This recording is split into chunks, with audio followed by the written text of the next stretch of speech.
Brasilinas e brasileiros, eu queria começar este vídeo dizendo que o Brasil vive tempos estranhos. Mas não, estranhos é pouco. O Bananinho hoje é tipo aquele episódio de Black Mirror que começa absurdo e termina mais absurdo ainda. Porque quando você acha que já viu de tudo, vem mais um capítulo da novela Banco STF Edition. Sim, porque, segundo mensagens interceptadas pela Polícia Federal e obtidas pela coluna do Metrópolis, o empresário Daniel Vorcaro, dono do Banco afirma ter se encontrado com uma pessoa chamada Alexandre Moraes.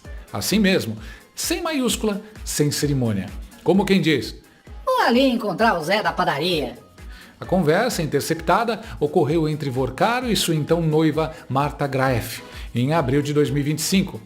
Há também indícios de reunião com a esposa dele, a advogada Viviane Barci. O conteúdo das conversas, trocadas com sua namorada, foi incluído em documentos analisados pela CPMI do INSS, a partir de investigações da Polícia Federal.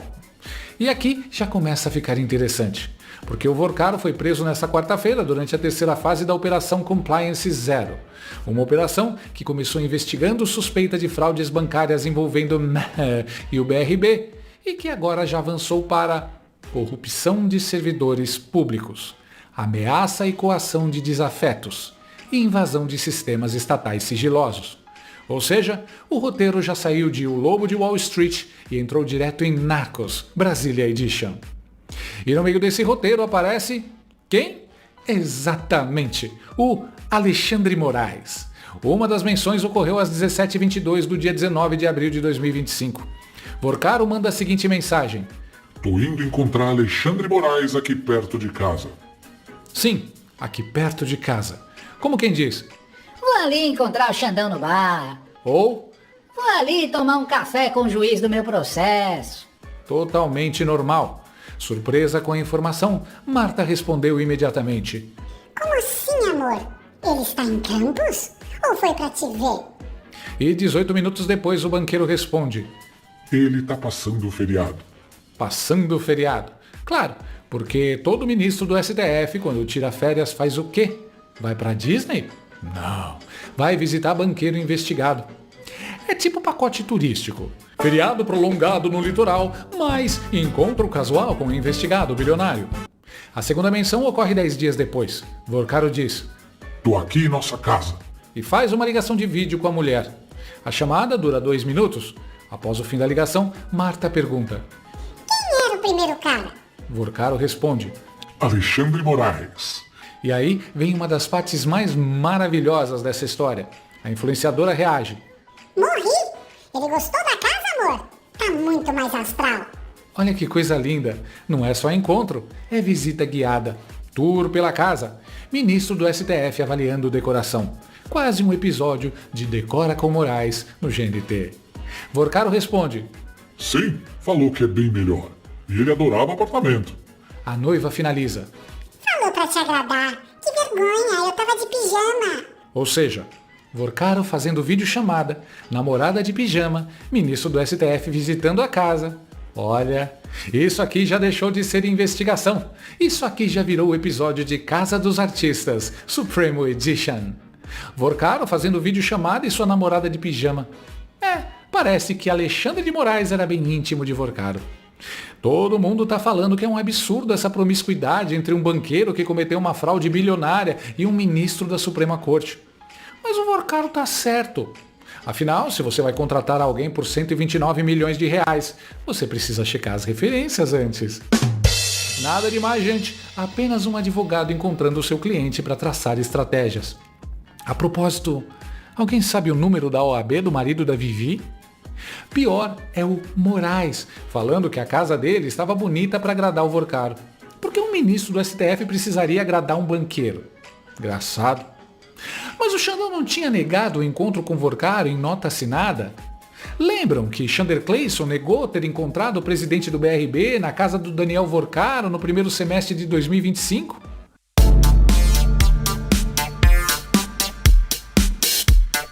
Lembram que ele chamou a matéria do Metrópolis de mentirosa?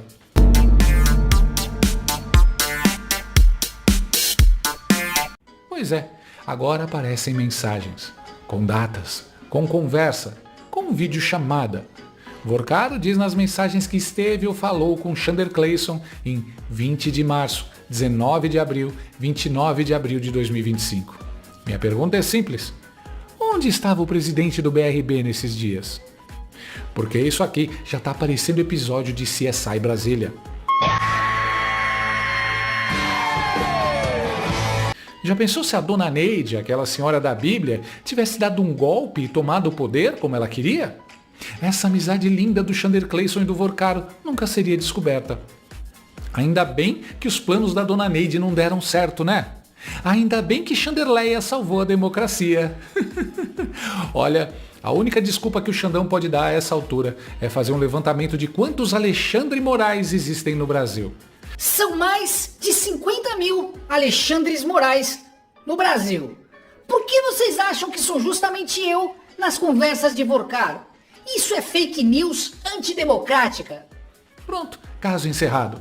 Outro detalhe curioso. Há um diálogo de 3 de abril que menciona a advogada Viviane Barci de Moraes, esposa de Chanderleia. Na conversa, Marta diz que estava lendo algo sobre a advogada. E Vorcaro responde: Não leia essas coisas. Olha que beleza, o banqueiro investigado aconselhando a namorada a não ler notícias. Isso é praticamente o manual do político brasileiro. Capítulo 1, nunca leia a investigação. Capítulo 2, se ler, finja que não leu. Capítulo 3, se alguém perguntar, diga que é fake news. Marta responde: Tá bom, não vou mais ler, amor. Eu só fui ver agora porque estou perdida, sem saber o que está acontecendo. Pois é, imagina a confusão. Você está namorando um banqueiro, descobre que ele conversa com o ministro do STF e que a esposa do ministro ganha 3,6 milhões por mês do banco dele. É realmente difícil entender o que está acontecendo. Não tá lembrado não. Não, nunca nem vi. 129 milhões. Eu não sei você, mas por 129 milhões eu também visitaria a casa do cliente. Levaria bolo, comentaria a decoração. Olha, gostei da sala, muito astral. Agora, os arquivos também registram outras menções ao nome Alexandre, mas não há confirmação de que todas se referem ao ministro. Pode ser outro Alexandre? Pode ser o Alexandre da padaria, o Alexandre do Uber, o Alexandre do condomínio, ou o Alexandre que decide quem entra no inquérito das fake news. Em outra conversa de 20 de março, Vorcaro relata a chegada de 2 pessoas identificadas como Hugo e Ciro, para falar com Alexandre. A mensagem diz: Estou sim. Acabou chegando Hugo e Ciro aqui para falarem com Alexandre. Que coincidência curiosa, porque existem 2 políticos chamados Hugo Mota e Ciro Nogueira. Mas claro, deve ser coincidência. Deve ser outro Hugo, outro Ciro, outro Alexandre. Esse Brasil tem muita gente com nome repetido. Hugo Mota não se pronunciou. Ciro Nogueira disse que conhece Vorcaro, como conhece centenas de empresários. Ou seja, conhece, mas não conhece. É aquele tipo de amizade brasileira clássica. Eu conheço, mas não convido. Tipo, já vi na festa, já apertei a mão, já sentei no mesmo camarote. Mas amizade?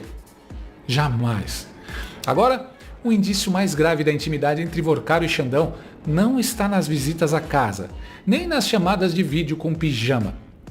A jornalista Malu Gaspar conta algo ainda mais curioso.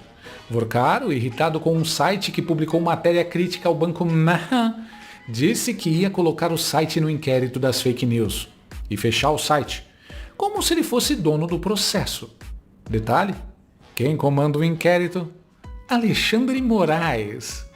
Que eu acho importante, já que a gente está falando em altas autoridades, que emerge dos diálogos do Vorcaro com o tal do Sicário, que era quem pagava essa gente toda, quem resolvia, né, operacionalizava todo esse método, que é uma mensagem trocada com ele sobre o pagamento a outro site de notícias, que é o Diário do Centro do Mundo, que fez realmente muitos ataques ao jornalismo profissional, depois que foram publicadas as informações do Alexandre de Moraes, mas que naquele momento estava em negociação com o Vorcaro para uma, entre aspas, parceria. O Vorcaro ofereceu 50 mil reais para o site não falar mal dele, para não falar nada negativo sobre o Master. Aí o Sicário disse que o site pediu o dobro, e enquanto eles estão ali naquela negociação, não sabe se vai fechar ou não vai fechar, o site dá uma notícia que o Vocaro não gosta sobre o Master. E aí o Vocaro diz uma coisa muito sintomática que me chamou a atenção quando a gente teve acesso ao material sigiloso da Polícia Federal. Dessa vez não hackeei ninguém, tá, gente? Foi por fonte mesmo, trabalho de jornalista raiz, normal, mas aí está lá na representação, nos diálogos descritos pela Polícia Federal, que o Vocaro fica bravo, não gosta da publicação da matéria e fala que esses caras não são sérios e que ele vai botar os caras no processo das fake news. Vou botar no processo das fake news. Vou fechar esse site, ele fala para o Sicaro. Como se ele fosse dono do processo das fake news, que afinal de contas é comandado por quem? Alexandre de Moraes. Alexandre de Moraes, ministro, cuja mulher fez um contrato com Daniel Vocaro de 130 milhões de reais para prestar serviços que até hoje a gente não sabe exatamente quais são.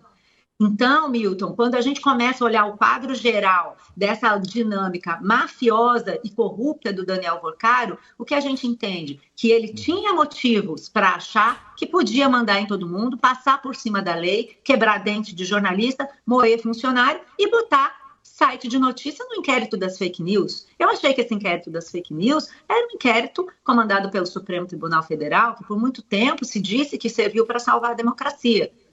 Está parecendo que está há 7 anos aberto.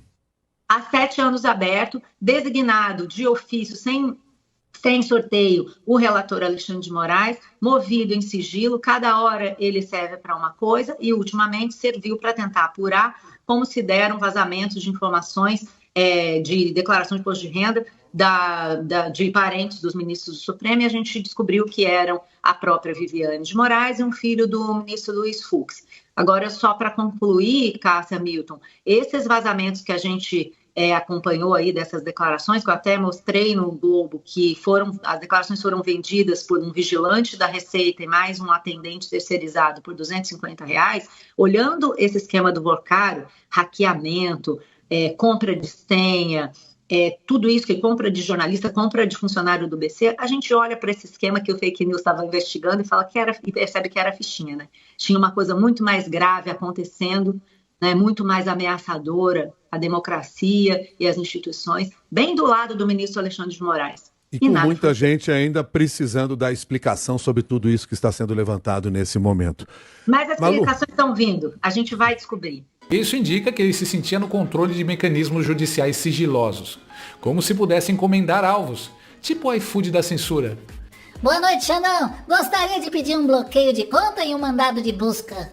Pois é. Primeiro eles caçaram os bolsonaristas, depois foram para cima de quem critica banqueiro fraudador. O inquérito das fake news virou uma espécie de gulag digital, onde jogam todos os opositores. Vocaro tem 129 milhões de motivos para se sentir dono do inquérito das fake news do Xandão. Que democracia maravilhosa, hein? A verdade é que a casa caiu. E agora fica a pergunta: o que Alexandre Moraes vai fazer com o Alexandre Moraes agora? Busca e apreensão? Bloquear a conta dele e da própria esposa? Pegar o celular? Tornozeleira eletrônica? Imaginem um mandado. Autorizo busca e apreensão contra mim mesmo. Seria o primeiro caso de auto-operação da Polícia Federal. A gente brinca, mas esse é o problema quando a lei age fora da lei. Os poderosos no Bananil continuam com poder, uns até mais do que antes. Mas respeito, isso acabou. Ninguém respeita mais. Da polícia ao juiz. Quando a moral das instituições derrete, a sociedade entra em modo Mad Max. Cada um por si. O Brasil está largado à própria sorte. Quando a moral dos 3 poderes derrete, vira zona. Simples assim. E nesse cenário, a única saída seria óbvia. Todos os envolvidos saírem dos seus postos. Para começar, uma investigação séria. Porque quando quem está envolvido também segura a caneta, essa caneta vira escudo. E não instrumento de justiça. No fim das contas, Chandler Clayson e Vocaro são igual Debbie e Lloyd. Podem até brigar, negar a amizade e dizer que nem se conhecem, mas é só olhar o celular que você descobre. Os dois continuam pegando carona na mesma van da confusão.